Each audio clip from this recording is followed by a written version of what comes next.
Salut à tous, on se retrouve aujourd'hui pour parler du FC Barcelone en ce samedi 28 février et on commence directement avec la Ligue des Champions parce que ça y est, le Barça connaît son adversaire, donc c'était soit le Paris Saint-Germain soit Newcastle.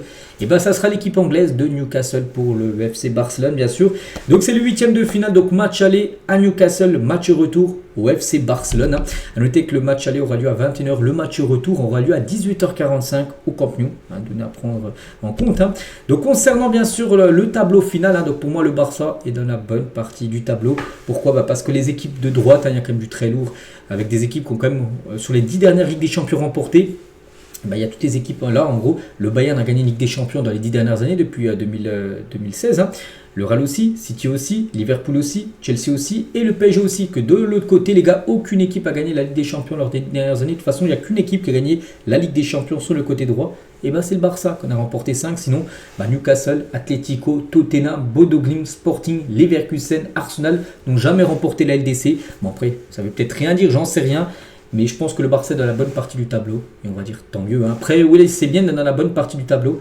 Après, il faut le montrer sur le terrain parce qu'il n'y a rien de facile, bien évidemment. Mais voilà, on va prendre en compte, je ne sais pas si tu venais éliminer bien sûr l'équipe de Newcastle. Après, ça peut être l'Atlético Madrid ou Tottenham. Voilà, bon, ce sera encore très dur, bien sûr, si tu venais à passer. Si tu venais à passer, il y aura peut-être Arsenal, parce qu'Arsenal, vraiment pour eux, moi je les vois vraiment une voie royale pour aller au moins en demi-finale. On pourrait peut-être voir un potentiel Barça, Arsenal en demi-finale. À noter, s'il devait avoir cette affiche, le Barça devrait se déplacer pour le match retour du côté du stade des Gunners. Bon, bref, pour l'instant, on est seulement au 8e. Le match aller n'a même pas été joué, mais on peut voir peut-être ce que ça pourrait donner. Pour avoir potentiellement, c'est un classico en finale, un Barça-Real. C'est une. Donc le Real est de l'autre côté. Mais voilà, concernant bien sûr cette Ligue des Champions, je trouve que pour moi, le Barça est quand même dans la bonne partie du tableau. Deco, qui était le représentant du Barça lors du tirage au sort hier, on va revenir sur ce qu'il pense en gros de ce tirage. Donc tout d'abord, nous n'avons jamais choisi d'adversaire, peu importe, voilà, tu prends l'adversaire qui tire au sort en gros. Il n'y a aucun mot de la part d'un représentant du Barça, nous respectons l'attrait. Il y a deux équipes très différentes mais chacune avec ses propres difficultés. Donc il a dit, nous avons fait un excellent match contre le PSG, quelques détails nous ont échappé, nous pouvons battre n'importe qui mais nous devons être aussi à notre niveau. Il a parlé aussi du match, un match contre l'Atlético Madrid en Ligue des Champions peut avoir lieu, le quart de finale j'ai dit, qui peut peut-être avoir un Barça Atlético. Il a dit, nous avons encore un match de championnat et un match de coupe contre eux mardi prochain. À ce niveau, tous les adversaires sont coriaces. C'est un tirage difficile pour tout le monde. C'est vrai qu'il va y avoir encore 4 matchs entre le Barça et l'Atlético. Déjà 2 sûrs en Liga, le match retour et le match de coupe mardi prochain. Et peut-être 2 autres en Ligue des Champions. On verra. Mais c'est vrai que peut-être les Colchoneros, tu vas encore souvent peut-être les affronter. On verra. Bon, il faudra déjà, avant de penser à l'Atlético, Arsenal, tout ça, il faut déjà battre Newcastle, qui sera compliqué. Oui, le Barça les a battus cette saison, mais attention bien sûr, parce que Newcastle est une équipe, je pense que personne veut affronter. Et il a parlé de Jong également, bien sûr, par rapport à sa blessure. Donc une blessure aux ischio-jambiers dure 3, 4, 5 semaines, c'est une blessure musculaire. Donc quand c'est musculaire, ça prend du temps. Ça, je l'ai toujours dit, tout le monde le sait, même ceux qui ne sont pas médecins comme moi. Maintenant, je commence à voir les blessures tellement qu'il y en a dans le football. Et quand on parle de ischio-jambiers, tout ça, blessure musculaire, voilà, c'est au moins 1 mois de disponibilité. Donc voilà, il reviendra guère avant la trêve internationale. Normalement, il devrait revenir début avril. Donc là, on va dire non. Pendant 1 mois, il est forfait. Laporta, aussi, il a réagi un peu par rapport au tirage. Donc nous avons déjà joué contre Newcastle cette saison et tout s'est bien passé. Nous espérons que la même chose se produira maintenant pour les 2 matchs. Donc cependant, c'est une situation différente parce que là, c'est pas sur un match simple, c'est sur un match aller-retour et c'est différent. Quoi qu'il en soit, nous devons travailler dur et jouer avec l'intensité bien sûr requise. Et tous les adversaires étaient coriaces, que ce soit le PSG ou Newcastle. Tous les clubs anglais sont très coriaces. Ce sont des spécialistes des compétitions élimination directe, donc ça ne sera pas facile. Nous espérons que tout se passe bien, mais ça sera très très difficile bien sûr cette Ligue des Champions. Et du coup j'ai mis à jour en gros le programme bien sûr du Barça. Et c'est vrai que le Barça là, il va y avoir du très lourd quand même qui arrive. Donc tout d'abord aujourd'hui, tiens, on parlera après parce que là on parle beaucoup de la LDC parce que c'est on connaît l'adversaire du Barça. N'oubliez pas que tout à l'heure 16h15 à Barça-Villarreal, un programme. Ensuite donc Barça Atlético mardi prochain en Ligue des Champions. Ensuite un Bilbao-Barça le week-end prochain. Donc ce sera le samedi 7. Ensuite le 10, donc le mardi d'après, donc là mardi là, qui arrive Atlético et le mardi suivant le 10 là dans 11 jours les gars, et un Newcastle-Barça, donc le match aller en gros. Ensuite il y aura entre les 2 matchs, il y aura le match contre Séville, le match retour contre Newcastle, ensuite à Rayo Vallecano, Atlético Madrid de nouveau en Liga. Là, le programme il est quand même très très lourd pour le FC Barcelone. C'est là on rentre dans le sprint final à chaque saison. Tu as des périodes où là, on arrive mi-mars, tout ça, où là vraiment tout se joue. Voilà, donc là, il va pas falloir fauper parce que tu as plusieurs compétitions. Tu as la Liga, tu as la Coupe du Roi, où il faut faire une remontada, sinon c'est fini. Il y a la Ligue des Champions, tu n'as plus le droit à l'erreur. Tout se joue. Là, c'est les trophées, les titres qui se jouent là. On commence bien sûr avec ce gros programme. Concernant le match contre Villarreal, parce que bien sûr il y a une compétition qu'il ne faut pas oublier, la Liga où le Barça est actuellement leader. Il faut le confirmer parce que Villarreal, on sait que c'est une équipe coriace. N'oubliez pas les 4 derniers déplacements de Villarreal à Barcelone. 3 victoires, c'est une bête noire quand même pour le Barça, cette équipe de Villarreal. Donc c'est cet après-midi à 16h15. Les une aujourd'hui, tiens, sport, bien sûr, donc match clé aujourd'hui, bien sûr, contre Villarreal. Et l'autre une, donc ça parle bien sûr un peu du match, mais ça parle aussi plutôt du tirage au sort, Mundo Deportivo. Donc la Champions première, en gros, parce que la première Champions League, parce que ça peut être de la première ligue pour le Barça. N'oubliez pas que le Barça affronte déjà Newcastle, peut-être Tottenham. Tottenham, c'est venu éliminer l'Atlético. Il pourra un Barça à Tottenham en quart. Peut-être Arsenal, ou peut-être même un City en finale, qui est de l'autre côté du tableau. Même Liverpool, qui est aussi de l'autre côté du tableau. Donc oui, c'est la première ligue, Champions League, on va dire, que le Barça peut affronter. Concernant la conférence de presse de Flick, content que nous avons eu Newcastle et non le PSG, il a dit non, parce que chaque match est important. Il n'y a pas de match facile, parce que la Ligue des Champions, voilà, est toujours compliquée. Donc Newcastle est également une très grande équipe, on l'a vu lors des derniers matchs aussi, quand on y a joué contre eux. Donc ça ne sera pas facile. Pour moi, il faut toujours respecter son adversaire. Tout le monde veut atteindre la finale, et nous aussi, Newcastle le veut également.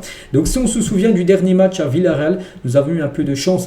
Ils ont eu de très bonnes transitions. Nous ne devons pas faire d'erreurs inutiles et nous devons jouer à notre style. Voilà, par rapport au match aller, je crois qu'il avait été gagné par le Barça, mais ça va être un match très compliqué. Il y a eu un très grand match de Juan Garcia qui avait gaulé ce jour-là. Donc toutes les équipes de la Ligue des Champions sont très bonnes, une grande qualité. Jouer contre l'Atlético, Tottenham en quart, si nous passons, serait aussi très difficile. C'est fantastique d'avoir cette opportunité, mais nous devons respecter bien sûr toutes les équipes. Ces 2 semaines ont été très importantes, mais au final tout dépend de la façon dont vous jouez dans le match et de la manière dont vous abordez les duels contre les adversaires. Jusqu'à la trêve internationale, nous avons 7 matchs et donc aujourd'hui est la première occasion de bien commencer par rapport à cette série. Je vais montrer ce gros programme XXL quand même de l'équipe. Donc 100 matchs avec le Barça, parce qu'aujourd'hui les gars, ça sera son 100e match avec le FC Barcelone. Donc c'est un grand honneur d'atteindre ce jalon de match. Pour moi, c'était un rêve d'entraîner ce club et j'apprécie chaque jour avec ces joueurs et bien sûr ce club. La présentation pour Juan Laporta était un événement privé, je décide d'y aller. Donc la présentation par rapport, là on parle des élections qui auront lieu là d'ici quelques semaines. Je n'ai pas beaucoup de contact avec lui car il n'est plus président pour l'instant. N'oubliez pas qu'il a démissionné, c'est Rafa Just actuellement le président par intérim en attendant la réélection. Mais je lui souhaite tout le meilleur, bien sûr, à Laporta, pour peut-être être de nouveau le président du Barça. Donc des blessures, toutes les équipes ont des problèmes et c'est à nous de les gérer, bien sûr, les blessures. Nous avons beaucoup de qualité dans l'équipe et plusieurs options à exploiter. Je pense que d'autres joueurs auront des opportunités, mais nous nous concentrerons que sur ce que nous avons de disponible, les joueurs présents. Voilà. Et voilà, il faudra remplacer, bien sûr, les joueurs qui ne sont pas aptes à jouer. La Liga, donc le chemin reste encore très long, mais c'est comme la saison dernière. Si vous gagnez des matchs, c'est un match de moins où les rivaux peuvent prendre la première place. Donc il est important de continuer, bien sûr, à bien travailler pour pouvoir, bien sûr, gagner ce championnat. Hansi Flick sur la meilleure forme physique des joueurs, il a dit, si tu me demandes avant le match contre l'Atlético, je dirais aussi oui. Nous sommes concentrés sur ce que nous pouvons améliorer sur nos objectifs, parce que le match du jour, là, aujourd'hui, au Camp Nou, c'est un match aussi pour préparer le match contre l'Atlético Madrid mardi prochain, avec peut-être la remontada faite. Il y a 4 buts à remonter. Il y a eu 4-0 match aller. C'est mardi, mardi 21h la rencontre, que tout le monde attend également. Donc c'est pour ça que oui, aujourd'hui ce sera un match aussi qui donnera peut-être le rythme, le tempo par rapport au match que le Barça devra faire face à l'Atlético Madrid. Et voilà, aussi il revient sur la question de savoir s'il est devenu moins strict sur les retards. Il a dit, ça n'a rien à voir avec ça. Je pense qu'en tant qu'entraîneur, je peux m'améliorer un peu. Avant, quand je regardais, c'était stressant parce que je regardais l'horloge. Quand il restait 60 secondes, je me disais, voyons quand ils arriveront. Parce qu'il y a des joueurs, voilà, si par exemple le rendez-vous c'est à 10h, si tu arrives à 10h05, enfin 10h et 5 secondes, tu es en retard de 5 secondes. Donc tu es en retard, voilà. Donc maintenant, voilà, maintenant, il ne met plus trop les joueurs, on va dire, remplaçants pour les pénaliser en sanction. Il donne plutôt des amendes financières. Il a dit qu'il a un peu changé par rapport à ça.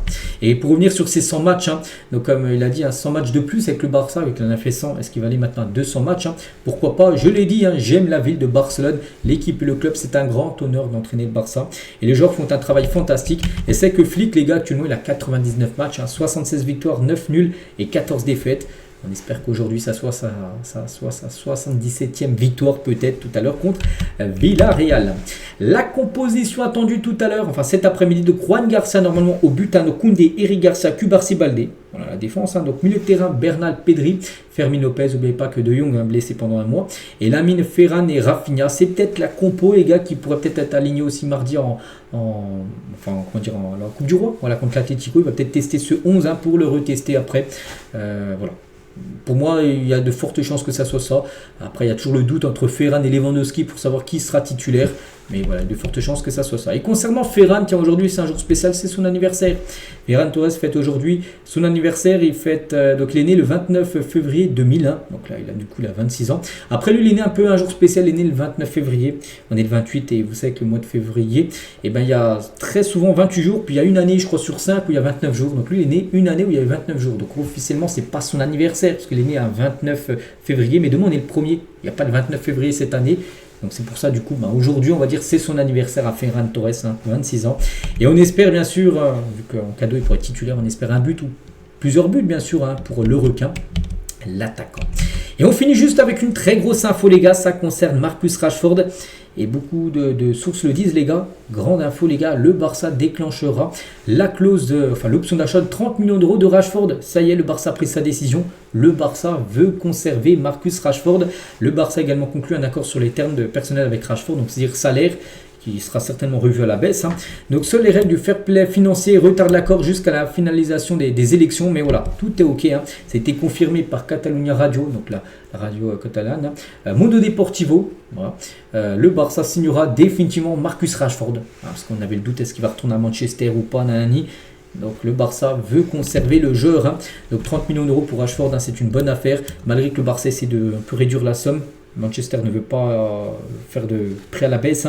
Le Barça paiera bien ça. J'ai pu voir que le Barça, en gros, ils vont étaler le versement, en gros. Ils vont payer sur 3 années 10 millions d'euros. Donc là, 10 millions d'euros peut-être en 2026, 10 en 2027 et 10 millions en 2028. Voilà, pour payer les 30 millions d'euros de Rashford, mais sur 3 ans. Voilà, en gros, comment ils vont payer, bien sûr, Rashford. Et le joueur devrait appartenir à 100% au Barça. Il signera peut-être un contrat de 5 ans. Donc voilà, c'est quasiment fait, on peut dire. Donc voilà les gars, ce qu'il y avait à dire aujourd'hui. J'espère que ça vous a plu. On se retrouve nous demain, bien sûr, pour le prochain numéro. Je vous souhaite une très bonne journée et à demain.